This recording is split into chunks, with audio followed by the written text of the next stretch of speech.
নমস্কার, আমরা বজবজ যাচ্ছি। শিয়ালদহ দক্ষিণ শাখার 8:35-এর বজবজ লোকাল ধরে আমরা বজবজ যাচ্ছি। সেখানে একটি ঐতিহাসিক স্টেশন, যে স্টেশনের ইতিহাসটা আপনাদেরকে পুরোপুরি আমরা বলবো, ব্লগসে দেখাবো, সঙ্গে থাকুন। আমরা এখন শিয়ালদহ দক্ষিণ শাখা থেকে বজবজের লোকাল ধরে আমরা বজবজ স্টেশন যাচ্ছি, যার নাম কোমাগাথা মারু স্টেশন। চলুন দেখে নেওয়া যাক, সঙ্গে থাকুন।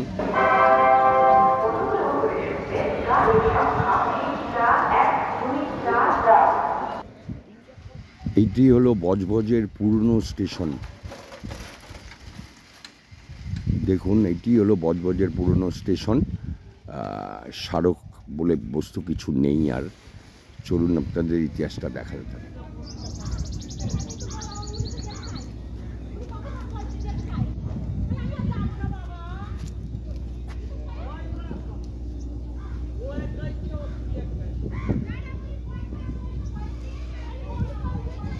স্বামী বিবেকানন্দ এইখানেই,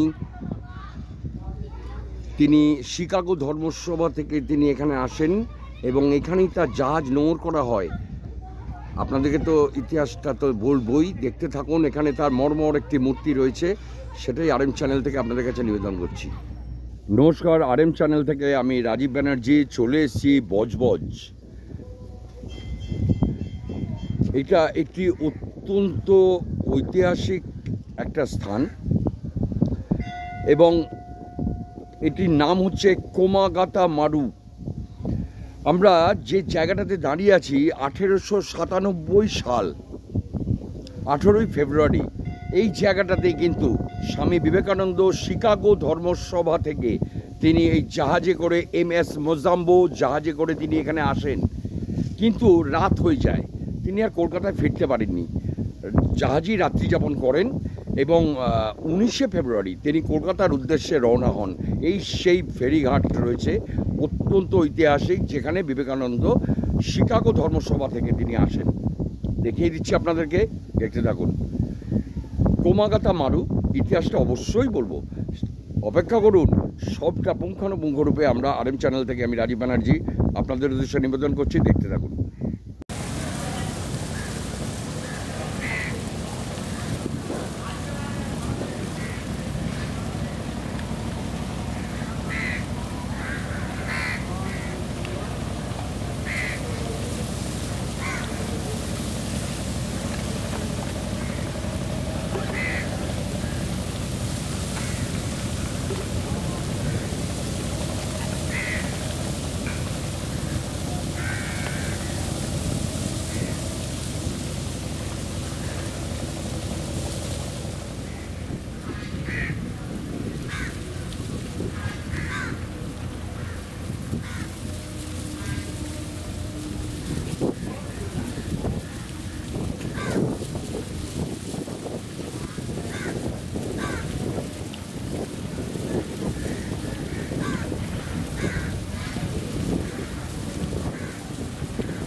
আমরা যে জায়গাটা দাঁড়িয়ে রয়েছি, এটা হচ্ছে বিশ্বযুদ্ধের একদম গোড়ার দিকে। সালটা হচ্ছে 1914।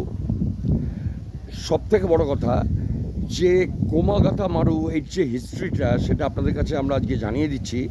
যে এখানে একটি জাহাজ, যেটি জাপানি জাহাজ, সেই জাহাজে করে 376 জনকে নিয়ে কানাডার উদ্দেশ্যে রওনা হয়। কেন? ব্রিটিশদের অত্যাচার থেকে রক্ষা পাবার জন্য। শিখ ছিল, মুসলিম ছিল, হিন্দু ছিল, সমস্ত জাতের মানুষ ছিল সেই জাহাজে। কিন্তু যখন কানাডায় পৌঁছয়, তখন কানাডা গভর্নমেন্ট 24 জনকে অভিবাসন দেয়, বাদবাকিদেরকে দেয় না। আবার কোনো রকম উপায় না হয়ে জাহাজ আবার ফেরত আসে কিন্তু এই বজবজের ফেরিঘাটে। তখন ব্রিটিশদের দমনপীড়ন নীতি চলে, 26 জন শহীদ হয়ে যায়, মেরে ফেলে দেয় ব্রিটিশরা। তাদের উদ্দেশ্যেই কোমাগাথা মারু হচ্ছে বজবজ নামকরণ হয়। প্রথম নাম ছিল কোমাগাথা মারু, শহীদের নামকরণ থেকেই। জাপানি জাহাজ, বাষ্পচালিত জাহাজ, সেই জাহাজে করেই কানাডার উদ্দেশ্যে রওনা হয়েছিল। তারা জানতও না যে 24 জন কানাডায় থাকবে, বাদবাকি সমস্ত ব্রিটিশদের হাতে অত্যাচারিত হবে। RM চ্যানেল থেকে পুঙ্খানুপুঙ্খরূপে আপনাদের কাছে নিবেদনটা করলাম। ভালো লাগলে লাইক শেয়ার সাবস্ক্রাইব অবশ্যই করবেন। Thank you.